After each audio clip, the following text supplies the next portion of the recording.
Good morning students. लक्ष्य में आप सभी का स्वागत है। मैं इसके भारती आप लोगों को प्रोडक्ट डिज़ाइन पढ़ा रहा हूँ और हम लोग आज पढ़ेंगे शॉपिंग गुड्स। हम लोग पढ़ रहे थे प्रोडक्ट्स के क्लासिफिकेशन, जिसमें कि इसके पिछले वाले लेक्चर में हम लोगों ने कन्वीनियंस कन्वीनियंस गुड्स या कन्वीनियंस प्रोडक्ट के बारे में पढ़ा था। ये ठीक है, बेस्ड ऑन शॉपिंग एफर्ट के आधार पे बांटा गया पहला टाइप्स था। आज हम लोग दूसरा टाइप्स पढ़ेंगे जो कि आपके सामने यहाँ पर दिख रहा है। इसको कहते हैं shopping goods. Exactly shopping goods क्या होता है, इसे हम लोग यहाँ पर आज समझेंगे। शॉपिंग गुड्स, कन्वीनियंस गुड में क्या था? वैसी वस्तुएं जो आसानी से आपको मिलती थी, बिना सोचे समझे खरीद लेते थे, जिसका दाम कम होता था। हाँ सर, लेकिन अब हम पढ़ने जा रहे हैं, उसका नाम है शॉपिंग गुड्स। ये शॉपिंग गुड्स वैसे गुड्स होते हैं जो बाजारों में आप खरीदने तो जाते हैं, लेकिन उसके लिए थोड़ा सोचते हैं, थोड़ा किसी से डिस्कशन करते हैं, थोड़ा सा किसी से पूछते हैं, उससे राय लेते हैं, उसके बाद जाकर के इस गुड्स को खरीदते हैं। इसी को शॉपिंग गुड्स कहते हैं। यस सर, पढ़ता हूँ, पहला पहला लाइन पढ़िए। Consumer goods in which buying decisions are detailed consideration of price, quality, suitability and value for the products are classified as shopping goods। कहता है कंज्यूमर जो है खरीदने से पहले बाइंग डिसीजन करने से पहले वो बहुत ज़्यादा कंसीडरेशन करता है। कंसीडरेशन मतलब अपने दोस्तों, अपने कम्युनिटी, अपने फ्रेंड सर्किल से पूछता है, ठीक है कि कहाँ से लेना ठीक होगा, कहाँ कौन से प्रोडक्ट लेना ठीक होगा। कहता है क्वालिटी कैसा लेना चाहिए। ठीक है, अब देखिए मैं एग्जांपल दे रहा हूँ। मैं गंजी लेने गया। गंजी दैट मीन्स इनर वेयर होते हैं। तो बोला अरे ले लो ना, अंदर तो पहनना कोई फर्क नहीं पड़ता है। ठीक है, तो वो एक उस तरह का फीडबैक है। मैं शर्ट लेने गया, नहीं नहीं अच्छा प्रोडक्ट लेना। शर्ट एग्जैक्टली हम लोगों को क्योंकि बाहर दिखता है और हम लोग अच्छा शर्ट पहनना चाहते हैं तो सस्ता भी देखते हैं, तो इन सब चीज़ों में डिस्कशन करते हैं। एग्जैक्टली ठीक है, ओके। शॉपिंग गुड्स का एग्जांपल है लैपटॉप्स। एकदम सही बात है, लैपटॉप्स जब आप खरीदने जाते हैं तो लैपटॉप्स के लिए आप पहले बहुत सारे लोगों से राय लेते हैं। एक जाए गए गए लाओ जी लैपटॉप दे दो, ऐसे तो होता नहीं है। कौन सी कंपनी का लेना है, कि उसमें रैम कितना है, रोम कितना है, हार्ड डिस्क लेना है नहीं लेना है, ग्राफिक्स डालना है नहीं डालना है, कितना मोटा लेना है, स्लिम लेना है, साइज स्क्रीन का क्या होगा, सारी चीज़ें आप उस पर पूरा डिटेल्ड उसका एनालिसिस करते हैं, है ना। ज्वेलरी, ज्वेलरी में भी ऐसा ही होता है। फर्नीचर, इसमें भी ऐसा ही होता है। शूज़, इसमें भी ऐसा ही होता है। और टेली मतलब इस तरह के प्रोडक्ट्स जिसमें आप किसी न किसी से थोड़ा-सा डिस्कशन करते हैं, उसको हम लोग शॉपिंग गुड्स कहते हैं। इसके कुछ गुण हैं, मैं इसके गुण के बारे में आपके बारे में बताता हूँ। Characteristic of shopping goods, durable in nature, obvious सी बात है, कुछ समय के लिए चलता है।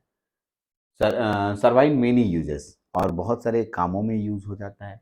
Okay, profit margin is high. हाँ सही बात है। अब आप बताइए कि मैं एक दिन में 50 साबुन बेच रहा हूँ, ठीक है, और कोई एक एक दिन में 4 लैपटॉप बेच रहा है, तो 4 लैपटॉप वाला ज़्यादा पैसा कमाएगा, 50 साबुन वाला कम पैसा कमाएगा। क्योंकि एक साबुन की मार्जिन 1 रुपये या 1 डेढ़ रुपये ऐसे रहती है, तो 50 रुपया कमाया। लेकिन अगर एक लैपटॉप भी बेचेगा तो वो मतलब अच्छे खासे प्रॉफिट मार्जिन पे रहेगा, 3 से 4 हज़ार रुपये बच जाते होंगे एक लैपटॉप वाले को। तो ऑब्वियस सी बात है, इसके लिखा है कि हाई प्रॉफिट मार्जिन होता है इसमें। हाई यूनिट प्राइस, ऑब्वियस सी बात है, दाम भी लैपटॉप का 1 रुपया 2 रुपया तो होगा नहीं। आप लैपटॉप खरीदने जाते हैं तो 30,000 35,000, शूज़ खरीदने जाते हैं, ज्वेलरी खरीदने जाते हैं तो 20,000 15,000 18,000। ठीक है, कोई भी अगर एक छोटा सा चेन खरीदेंगे सोना का तो 20,000 के आसपास 25,000 के आसपास आपका कॉस्ट आएगा। यस, हाई यूनिट प्राइस होता है। सो consumers compare the products of different companies before making selection. इसका मतलब कंपनी जो है, सॉरी कंज्यूमर जो है पहले कंपेयर करती है डिफरेंट कंपनीज के प्रोडक्ट से और उसके बाद खरीदती है। अभी देखिए मैं लैपटॉप डेल का खरीदा हूँ, तो मैं, किसी ने कहा एसर का ले लेते सर, किसी ने बोला अरे एचपी लेते तो और अच्छा होता। सॉरी ये खांसी मेरा नहीं जा रहा है, इसके लिए मैं तो आपसे माफ़ी चाहूँगा कि मैं बीच बीच में खांस दे रहा हूँ। एग्जैक्टली वीडियो उतने देर में रोक नहीं पा सकूँगा। गला का मतलब थोड़ा इचिंग सा है, चलिए मैनेज कर लीजिएगा। ओके, मैं क्या बोला कि एग्ज़ैक्टली लैपटॉप खरीदा, मैं डेल खरीदा, तो सब अपनी-अपनी राय दे रहे थे। फाइनली मेरे को जो अच्छा लगा मैं उन्हें खरीदा, ठीक है? और मैंने 4-5 लोगों से बात किया, तो उसमें से 3 लोगों ने कहा डेल ले लो, ठीक है। 2 लोगों ने एक ने कहा एचपी ले लो, एक ने कहा एसर ले लो, तो अपनी-अपनी बातें। तो मैं जी ज़्यादा लोगों ने डेल कहा इसलिए मैं डेल ले लिया। एग्ज़ैक्टली आपको जो नीड है, आपको जो ज़रूरत है, उसके आधार पे आपका कौन-सा आपका प्रोडक्ट सैटिस्फाइड आपको करेगा, उसी को खरीदना चाहिए। चलिए, तो हाई यूनिट प्राइस होता है। आगे बढ़ते हैं। Purchase of shopping products are generally pre-planned and there is a little degree of impulse buying in these products. Purchase of shopping products are generally pre-planned. ये पहले से प्री प्लान्ड होता है। अगर आप इस तरह के प्रोडक्ट को खरीदना है तो आप पहले ही प्री प्लान बना लेते हैं, हमें लैपटॉप खरीदना है। और एक दिन का नहीं होता है ये, मतलब कम से कम 10 दिन, 12 दिन, 15 दिन पहले प्लानिंग से प्लानिंग चलता है। जैसे अभी मेरा मोबाइल का स्क्रीन टूटा हुआ है, तो मेरे को लग रहा है कि एक मोबाइल खरीदना चाहिए। लेकिन अभी तुरंत नहीं, जा अभी आज टूटा और अभी-अभी गए-गए खरीद लिया, ऐसा नहीं होता है। प्लानिंग करते हो एग्ज़ैक्टली उसके लिए थोड़े पैसे इकट्ठे करते हो, उसके बाद तुम जा कर के उसको खरीदते हो, उसके बीच में कंपेयर भी करते हो डिफरेंट कंपनीज़ से, डिफरेंट लोगों से पूछते भी हो, तब जा कर के ठीक है, खरीदते हो। यानी प्लानिंग करके जाते हो। हाँ, ठीक है। कहता है little degree of impulse buying this product, degree of impulse इसमें प्रभावित होता है। Retailers generally play an important role in the sale of shopping products as a lots of pursue effort in needed to convenience the buyers to purchase them. थोड़ा सा language यहाँ पर tough है, इसका मीनिंग आप थोड़ा सा देख लेंगे डिक्शनरी में, ठीक है। एग्जैक्टली कभी कभी हो जाता है, मैं ध्यान रखता हूँ, लेकिन कभी कभी कोई कोई टर्म टफ हो जाता है, तो वहाँ पर प्लीज़ समझने की कोशिश कीजिए। इसका हिंदी वर्जन भी होगा नीचे। Retailers generally play an important role in the sale of the shopping products as a lots of persuades, ठीक है, effort in needed to convenience the buyers of the purchase them. कहता है इसमें रिटेलर्स लोग बहुत ही बड़ी भूमिका निभाते हैं, खुदरा व्यापारी। वही लोग आपको सारी बात बताते हैं। जब आप कुछ लेना होता है, तो आप पहले दुकान में जाते हैं, वो दुकान के मेंबर से बात करते हैं, वो आपको सारी बात बताता है। आपको यहीं बैठे-बैठे नहीं पता चलता, दुकान में जाइएगा तो 4 बात और बताएगा। तो रिटेलर्स इसमें जो खुदरा व्यापारी होते हैं, इस तरह के प्रोडक्ट्स के लिए बहुत अच्छा से जानकारी देते हैं, ठीक है। आप सीधे कंपनी वाले से पूछोगे तो कंपनी वाला तो सब अच्छा बताएगा, और इसलिए खुदरा व्यापारी बताता है क्योंकि खुदरा व्यापारी के पास सही सभी कंपनियों के चीज़ें रहती हैं। और वो उसके बारे में बताता है, अच्छा ये लैपटॉप ठीक नहीं है, इसमें देखिए ऐसे-ऐसे हुआ था, ये शिकायत आया था, ठीक है? नहीं इसको ले लीजिए, ये ठीक है। तो उसमें किसी में डिमेरिट, किसी में मेरिट, किसी में डिमेरिट, किसी में मेरिट, सब में बताता है। तो उसकी वजह से हमें बहुत कुछ पता चलता है। इन्हीं इस तरह के प्रोडक्ट को खरीदने में हमारे जो रिटेलर्स होते हैं, खुदरा व्यापारी, वो बहुत बड़ा रोल प्ले करते हैं। Generally durable, generally high price in the contrast with the convenience good, ठीक है? ड्यूरेबल भी होता है और हाई प्राइस वाले होते हैं, ठीक है, जो कन्वीनियंस गुड से अच्छा होते हैं। कन्वीनियंस गुड के से इनका प्राइस भी ज़्यादा होता है और ड्यूरेबिलिटी भी ज़्यादा होता है। कंपैरिजन इज हाँ, comparison is main factor in making purchase decisions, एकदम correct. Comparison is main factor, ठीक है, in making purchase decision. Comparison बहुत बड़ा, कंपैरिजन माने तुलना, बहुत बड़ा फैक्टर है, ठीक है, किसी भी इस तरह के शॉपिंग गुड्स को खरीदने में। अगर आप कंपेयर नहीं करेंगे तो आप अच्छे से शॉपिंग गुड्स नहीं खरीद पाएँगे। अब जाते-जाते खरीदिएगा तो हो सकता है गलत सामान खरीद लें आप, या हो सकता है आपके सैटिस्फैक्शन वाला सामान नहीं हो, ठीक है? ऐसा होता है, ठीक है? Purchase is generally pre-planned. Retailers have very important role to play. आपके परचेज करने में जो प्लानिंग होती है उसमें रिटेलर्स बहुत बड़ी भूमिका निभाते हैं। अभी मेरे को एक डिजिटल बोर्ड लेना है, मान लिया कि मेरे को एक डिजिटल बोर्ड लेना है, ये इस पे आप पढ़ रहे हैं। तो मैं डिफरेंट शॉप्स में जाऊँगा।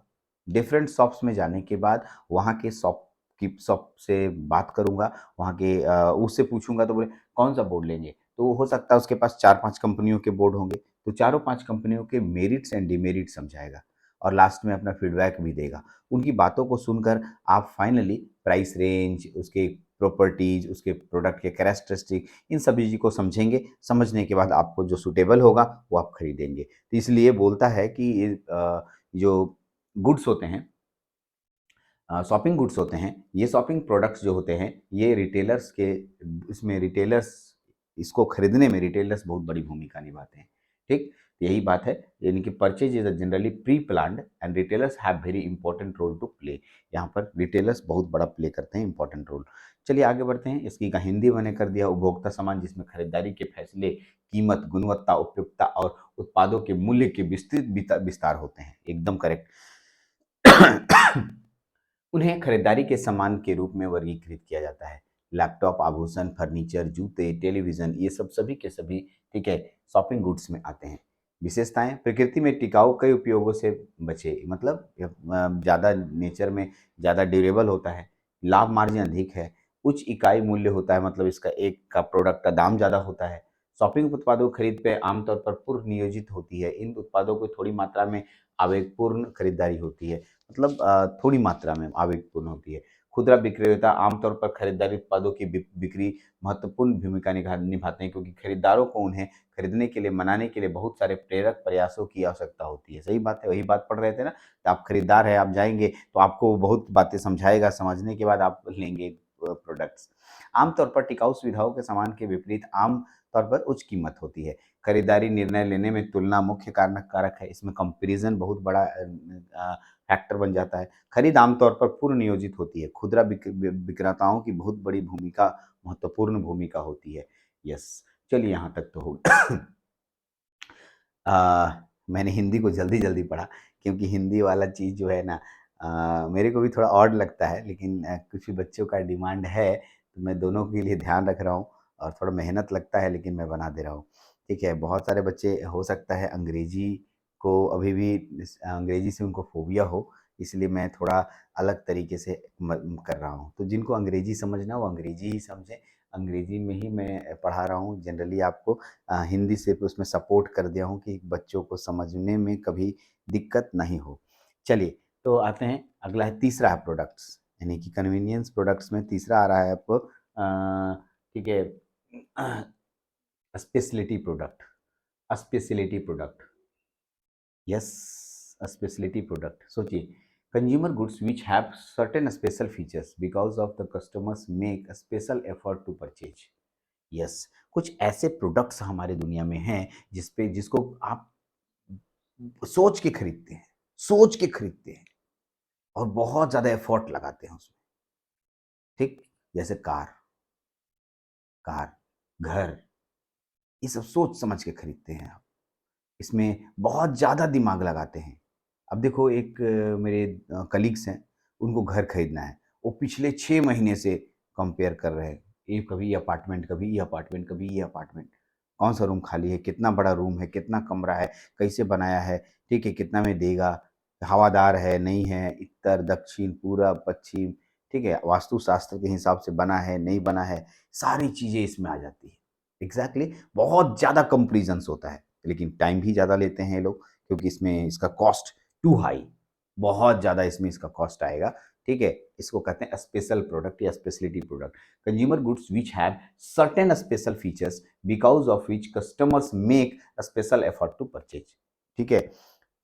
इसमें कस्टमर्स जो है बहुत ज़्यादा एफर्ट लगाता है खरीदने में। Example, collection of art work.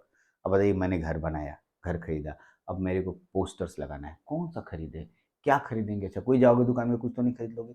आपको वॉल के मैचिंग के हिसाब से, कलर के मैचिंग के हिसाब से उस तरह के पेंटिंग्स लोगे, और जगह के हिसाब से कहाँ किस तरह का पेंटिंग लगाना चाहिए, आर्ट वर्क कहाँ करना चाहिए, ये एग्ज़ैक्टली है, ठीक है? एंटीक, एंटीक्स मतलब कुछ मतलब अनोखी वस्तुएँ, एंटीक्स, ठीक है? ओके। अच्छा, स्पेशलिटी प्रोडक्ट का कैरेक्टरिस्टिक क्या है? Tend to promote very strong brand and identities. इसमें कुछ ही खास ब्रांड हैं जिसको कि हमें चुनना चाहिए, या सब नहीं होते हैं मार्केट में। अब देखिए, कार लेने गए, गिने-चुने 10-12 ब्रांड हैं कार के, है ना?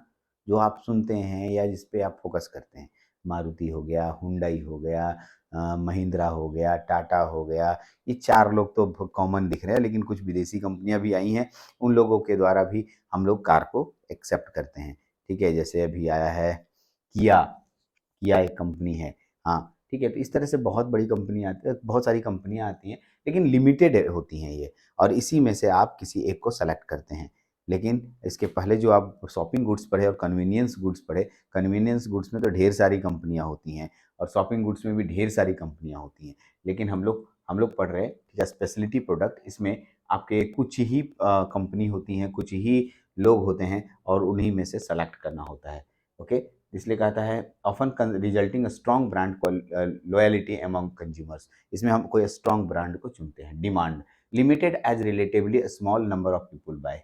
इसमें बहुत कम लोग इसको खरीदते हैं। अब बताओ ना कितने लोग कार खरीदते हैं यार। मेरे कॉलोनी में एक भी लोग अभी 2 महीना से कार नहीं खरीदे हैं। तो कितने लोग कार खरीदते हैं, सोच के बताइए कितने लोग कार खरीदते हैं। नहीं। उसी तरीके से क्योंकि ये महंगा सामान होता है और एक बार खरीदना होता है, तो बहुत कम लोग इस तरह के प्रोडक्ट्स को खरीदने जाते हैं, है ना? जिसको ज़रूरत है वही खरीदेगा, नहीं तो कोई कैसे खरीदेगा? कभी-कभी आप शर्ट पैंट तो ऐसे खरीद लेते हैं ऑकेज़नली, लेकिन घर और कार ऑकेज़नली नहीं खरीदते हैं। वो एकदम सोच समझ के और एकदम प्लान बना के खरीदते हैं, क्योंकि एक बार खरीदना है। हाँ, डिमांड हो गया, ठीक है। रिलेटिवली इनएलास्टिक डिमांड, इनएलास्टिक होता है, इलास्टिक नहीं होते हैं, इनएलास्टिक, ठीक है। Even if the price is increased, यदि प्राइस बढ़ेगा, ठीक है, then demand does not come down. Demand इससे कम होने का कोई चांस नहीं है, ठीक है। ये क्योंकि बहुत कम लोग खरीदते हैं तो प्राइस बढ़ते जा रहा है। जैसे अभी देखो ना, कार आज से 1 साल पहले का बात करें तो एक कार जो है लगभग मैं जो कार एक नाम बोल रहा हूँ, मारुति डिज़ायर 7.5 लाख में आता था, अब लगभग पौने 9 लाख में आ रहा है। तो अच्छा खासा प्राइस रेंज बढ़ गया, फिर भी मैं खरीदने जाऊंगा ही, मतलब अगर हमको ज़रूरत पड़ती है तो एग्जैक्टली यही बात बोलना चाह रहा हूँ कि ये इंक्रीज होता है प्राइस, लेकिन इसके खरीदारी में या कोई खरीदना चाहता है उसमें कोई दिक्कत नहीं आती है। Okay, price product are generally costly. इसमें प्रोडक्ट बहुत महंगा होता है। इसका तीसरा कैरेक्टरिस्टिक है कि इस तरह में प्रोडक्ट बहुत महंगा होता है, प्रोडक्ट बहुत महंगा। ठीक है, अरे कार खरीदने जा रहे हो, कार तो थोड़ा मोड़ा सस्ता सामान थोड़ी जो है। जमीन खरीद रहे हो, कार खरीद रहे हो, कोई घर खरीद रहे हो, ठीक है। Okay, these products are available for sale at few places. कुछ ही जगहों पर ये मिलते हैं, हर जगह नहीं मिलते हैं। पूरे पटना में कितने शोरूम्स हैं कार के, ये पूरे पटना में कितने प्रॉपर्टी डीलर्स होंगे, ये पूरे पटना में कितने जगह घर बिक रहा होगा, पूरे पटना में कितने जगह ज़मीन बिक्री होगी, हर जगह ज़मीन बिकती है ऐसा थोड़ी जो है। एग्ज़ैक्टली। तो ये कह रहा है कि कुछ फ्यू प्लेसेस पे ही इस तरह के प्रोडक्ट को दिए जाते हैं। Number of customer is small. इसमें कम कस्टमर्स आते हैं, बहुत ज़्यादा नहीं कि हाँ, भीड़ आ गया कस्टमर का, ऐसा थोड़ी जो है। ठीक है, ओके। और to take extra effort in the purchase of the these product, ध्यान देना है। इसमें इस तरह के सामानों को खरीदने के लिए रिटेलर्स भी एक्स्ट्रा एफर्ट लगाते हैं और आदमी लोग यानी कि जिसको खरीदना है कंज्यूमर, वो भी एक्स्ट्रा एफर्ट लगाता है। क्योंकि कुछ ही जगह पर है, वो जाता है, समझता है, देखता है, क्योंकि उसके पास चॉइस कम है, उतने ही में लेना है, ठीक है? इतना नहीं कि हज़ार गो चॉइस है, अब साबुन लेने गए तो हज़ार गो साबुन दिखा दिया, जो उसमें सब तरह का साबुन अलग-अलग आपके ज़रूरत के अनुसार से है, आपके बिना ज़रूरत के हिसाब से है। ठीक है? लेकिन यहाँ पर देखिए कह रहा है कि नहीं, नहीं कुछ ही जगह पर है तो आपको ज़्यादा दिमाग लगाना होगा। लें, नहीं लें, यहाँ पर क्या है, यहाँ नहीं है, ये चीज़ मेरे लिए इस जगह पर सूट करेगा कि नहीं करेगा, ये वाला गाड़ी मेरे लिए सूट करेगा कि नहीं करेगा, इस तरह की सारी बातें आप सोचते हैं। हाँ, इसके लिए एग्रेसिव प्रमोशन इज़ रिक्वायर्ड। जो बेचने वाले होते हैं इसमें एग्रेसिव प्रमोशन करते हैं। प्रमोशन मतलब भाई प्रोडक्ट को बाज़ार में बेचने के लिए प्रचार करना, बहुत ज़्यादा। अभी देखो मैंने नेट पे सर्च किया एक कार, ठीक? तो मेरे को हर दिन कॉल आता है, कार लेने के लिए सोच रहे हैं, क्या कहते हैं आप? अरे भाई अभी नहीं लेना है। फिर कल फिर एक कॉल आएगा, आप कार लेने के लिए सोच रहे हैं, क्या कहते हैं? कब प्लान कर रहे हैं? ठीक है, तो मैं बोलता हूँ अभी 1 साल बाद लेंगे। अच्छा ठीक है, 1 साल बाद फिर कॉल करेंगे और फिर 1 साल बाद वो कॉल करेगा। एग्ज़ैक्टली ऐसे इसमें इसके लिए वो लोग स्ट्रॉन्ग प्रमोशन करते हैं, मतलब और प्रचार भी करते हैं, बाज़ारों में देखते हैं, वो टीवी पर आता है प्रचार, आपके मोबाइल में आता है प्रचार, ठीक है? तो स्ट्रॉन्ग प्रमोशन की ज़रूरत होती है। ऐसा नहीं कि बैठे-बैठे बिक जाएगा, सामान ऐसा नहीं होता है। After sales service are very important for the many of the speciality product. Specially product में सर्विस बहुत ज़रूरी होती है। सर्विस का मतलब सेवा। जैसे मैंने एसी खरीदा, मैंने गाड़ी खरीदा, मैंने कुछ ऐसे स्पेशल प्रोडक्ट्स खरीदे जिसमें सर्विस की ज़रूरत बार-बार पड़ेगी, है ना? बार-बार पड़ेगी तो वहाँ पर हमें इस बात को भी देखना होता है कि कौन-सी कंपनियाँ या कौन-सा बेचने वाले देखिए हमें सर्विस देंगे, प्रोडक्ट्स में सर्विस मिलेगा। सर्विस एक इम्पॉर्टेंट बात होती है इस तरह के प्रोडक्ट्स के लिए, ठीक? इसे विशेष उत्पाद या स्पेशलिटी प्रोडक्ट कहते हैं। ये 6 गुण थे स्पेशलिटी प्रोडक्ट के, ठीक? तो विशेष उत्पाद के रूप में उसी का हिंदी कर दिया गया। आप हिंदी देखना चाहते हैं, आप हिंदी देखिए, एग्जैक्टली आप हिंदी में भी देख सकते हैं। ओके, हिंदी यहाँ से शुरू है, देख लिए, पहले हिंदी देखिए, इतना दूर देख लिया। ठीक है, मैं पढ़ूंगा नहीं, अब हिंदी खाली आपको लिखा बना दे रहा हूँ, विशेषताएं इसके पढ़ लीजिए यहाँ तक।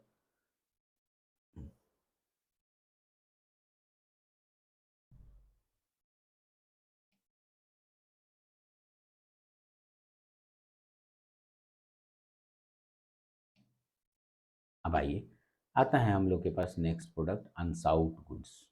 ठीक, अनसाउट गुड्स, अनसाउट गुड्स, आपको क्या लगता है अनसाउट गुड्स क्या है? ठीक, अनसाउट गुड्स, अनसाउट गुड्स के बारे में पढ़ते हैं। Unsold goods. The product classified unsold goods are those that consumers does not put much thoughts into and generally don't have compelling impulse to buy. सबसे इंपॉर्टेंट बात, सबसे पहले आप चले जाइए कंज्यूमर प्रोडक्ट्स पे, सबसे पहले जो पढ़े थे हम लोग, तो उसमें क्या था कि आपको साबुन खत्म हो गया तो आपको खरीदना ही पड़ेगा। ठीक, जरूरी वाला भी है, लेकिन कुछ ऐसे प्रोडक्ट्स भी हैं जो आपके पास आते हैं लेकिन आपको कोई ज़रूरी नहीं है खरीदने का। उसको खरीदने या नहीं खरीदने से आपका कोई इफ़ेक्ट नहीं पड़ेगा और आपको बाध्य भी कोई नहीं कर रहा है। बाध्य मतलब आपको ज़बरदस्ती नहीं कर रहा है, लो, नहीं, ठीक है? आपकी मर्ज़ी, आप लीजिए, लीजिए, मत लीजिए, मत लीजिए, ठीक है? Okay. The product classified undergoes goods are those that consumers do not put much thought. इसमें इसके बारे में बहुत ज़्यादा नहीं सोचते हैं। अरे छोड़ो ना, नहीं लेंगे अभी, अभी पैसा नहीं है, आएगा तो सोचेंगे, ठीक है? इसमें बहुत ज़्यादा दिमाग नहीं लगाते हैं and generally don't have compelling impulse to buy, और वो ज़बरदस्ती उनको खरीदना ही है, ऐसा उसको नहीं कहा जा रहा है, ठीक? एग्ज़ाम्पल, बैटरीज़, लाइफ़ इंश्योरेंस, ठीक है? लाइफ़ इंश्योरेंस सबसे बेस्ट एग्ज़ाम्पल है इसका। आपको एलआईसी मिला, एलआईसी आपको खरीदना ही है, ऐसा कहीं-कहीं कहा गया है? नहीं ना, ऐसा नहीं कहा गया है, ठीक? यानी कि बैटरी, लाइफ इंश्योरेंस, ये सब चीज़ें जो है, ठीक है, ज़रूरत की चीज़ें हैं, बट हमें बाध्य नहीं किया गया आपको खरीदना ही है। Consumer essentially to buy unsought goods when they have to almost an inconvenience rather than the newest, latest, greatest product they can't wait to purchase। ठीक है, ध्यान दीजिए इसमें क्या कह रहा है, consumer essentially buy unsought good, essentially, ठीक है, consumer essentially buy unsold goods when they have to almost an inconvenience rather than the newest, latest, greatest product they can't wait to purchase. कहने का मतलब ये है, ठीक है, they almost an inconvenience rather than newest, latest and greatest. ये लोग नया प्रोडक्ट आ रहा है उसका कोई वेट नहीं करते हैं। अब एल ले लो, मान लो अभी तुमको एल करना है, ज़रूरत पड़ गया, लेना है, तो तुम ये कभी नहीं सोचोगे लेटेस्ट आएगा तब करेंगे। एल में कोई लेटेस्ट नहीं होता है, क्योंकि आपका लाइफ इंश्योरेंस कवर हो रहा है, मतलब आपकी जीवन बीमा हो रही है। जीवन बीमा किसी भी तरह का होता है, हाँ, कुछ जीवन बीमा में कैटेगराइजेशन है, किस तरह का जीवन बीमा आपको लेना है। महीना-महीना जमा करने वाले लोग हैं कि 6 महीने में जमा करने वाले लोग हैं कि साल भर, ऐसे। तो उसके लिए सोचते हो, लेकिन नया आएगा तब लेंगे, कुछ नया ऑफ़र आएगा तो लेंगे, ऐसा नहीं है इसमें, ठीक है? इसलिए इसके लिए साफ-साफ बोला कि न्यूएस्ट, लेटेस्ट ऐसा प्रोडक्ट के लिए कांट वेट, वो लोग वेट नहीं करते हैं खरीदने के लिए, ठीक है? Making unsought goods will likely to be most effective with lots of advertisement and sales people promoting the idea of unsolved needed. मतलब इस तरह के प्रोडक्ट्स को मार्केट में जो हमारे सेल्समैन्स होते हैं, जो जिसको हम लोग एजेंट्स बोलते हैं, ये बहुत बड़ा एक रोल प्ले करते हैं। वे हमारे पास आते हैं और बोलते हैं, सर एलआईसी ले लीजिए। अब आपकी मर्जी है, लीजिए लीजिए, मत लीजिए मत लीजिए, सही बात है, ठीक है? तो आप अपनी मर्जी के मालिक हैं, लेकिन ये लोग बहुत ज़्यादा प्रमोट करते हैं उस तरह के गुड्स को जो हमारे पास अनसाउट गुड्स होते हैं, ठीक है? अनसाउट गुड्स, अनसाउट गुड्स, ठीक है? ओके, बताते रहते हैं आपको उसके बारे में, सबके बारे में, देखिए इसका ये है, इसका ये है, इसका ये है, ऐसे है, वैसे है, ले लीजिए, ये अच्छा हो जाएगा, इसको लीजिएगा तो ये हो जाएगा, इतना साल बाद ये हो जाएगा। एग्ज़ैक्टली आपको बहुत कुछ बताते हैं, तो प्रमोट करते हैं। तो इसमें सेल्स पीपल, जिसे हम लोग एजेंट्स कहते हैं, वो बहुत बड़ा, ठीक है, एडवर्टाइजमेंट का काम करते हैं। आप एडवर्टाइजमेंट भी कीजिए और सेल्स पीपल के द्वारा प्रमोट भी कीजिए, ठीक है? तो ये हो गया आपका, हम लोग पढ़े, ठीक है? इसी को अनचाहा माल कहते हैं। क्या बोलते हैं? अनचाहा माल। चलिए मैं शुरू में आपको सबकी फ़ोटो एक बार फिर से दिखाता हूँ। हम लोग कितने प्रोडक्ट पढ़े? 4 प्रोडक्ट, 4 हम लोग पढ़े, और चारों के बारे में डिटेल स्टडी यहाँ पर हम लोग कर रहे थे। हाँ, यही तो है। हम लोग convenience product, shopping product, speciality product और गुड्स नॉट रिक्वायर्ड जिसे अनसाउट प्रोडक्ट कहे, जिसके अंतर्गत हम लोग का news, soap, chocolate, toffee, biscuit सब आ गया। ठीक है? शॉपिंग प्रोडक्ट्स में कुछ महँगे सामान आए, ठीक है? अलमीरा, सोफ़ा, शर्ट, ये सब ज्वेलरी, ठीक है? यहाँ देखिए लग्ज़री गुड्स, कुछ ऐसे लग्ज़री गुड्स होते हैं जो हमें स्पेशल बनाते हैं और हम लोग उसको खरीदने से पहले सोचते हैं, लग्ज़री गुड्स हुआ। अननोन और विलिंग नॉट सप्लाई, मतलब कुछ ऐसी चीज़ें जो हमारे जैसे कि डायमंड रिंग ₹1-2 का नहीं आता है और मतलब डायमंड रिंग है, आप लेना है लीजिए, मत लेना है मत लीजिए, कौन बोला डायमंड रिंग लेने के लिए? लेकिन जब आप खरीदने जाइएगा तो उसका सेल्समैन आएगा, बोलेगा देखिए ये अमेरिका का डायमंड आया है, आप इसको ले लीजिए। तो एग्ज़ैक्टली वो लोग बहुत अच्छा से लुभावनी बातें बताते हैं और बताते हैं कुछ-कुछ मतलब पॉलिसीज़ बताते हैं, वो लेते हैं। एलआईसी में भी ऐसा ही होता है। तो ये अनसाउट गुड्स होते हैं, आपकी मर्ज़ी है, आप लीजिए, लेना है लीजिए, नहीं लेना है मत लीजिए। ठीक? चलिए, तो ये हम लोग पढ़ रहे थे, मैं आपको फिर से ले जा रहा हूँ, फिर भूलिएगा नहीं। हम लोग पढ़ रहे थे, ठीक है, क्लासिफिकेशन ऑफ प्रोडक्ट, जिसमें हम लोग कंज्यूमर प्रोडक्ट पढ़े। कंज्यूमर प्रोडक्ट में भी शॉपिंग एफर्ट इन प्रोडक्ट पढ़े। शॉपिंग एफर्ट प्रोडक्ट को हम लोगों ने चारों को खत्म किया। ठीक है, convenience product, shopping products, speciality product, unsought products. ठीक है, तो इसके बारे में आप पढ़ेंगे। ड्यूरेबिलिटी बेसिस पे हम लोग प्रोडक्ट को बांटेंगे। तो दो तरह के प्रोडक्ट ड्यूरेबिलिटी बेसिस पे होंगे, ड्यूरेबल एंड नॉन ड्यूरेबल। इसको भी पढ़ते हैं, लेकिन इस लेक्चर में इतना ही रखेंगे। अगले लेक्चर में ड्यूरेबल और नॉन ड्यूरेबल पे बात करेंगे। चलिए, थैंक यू वेरी मच।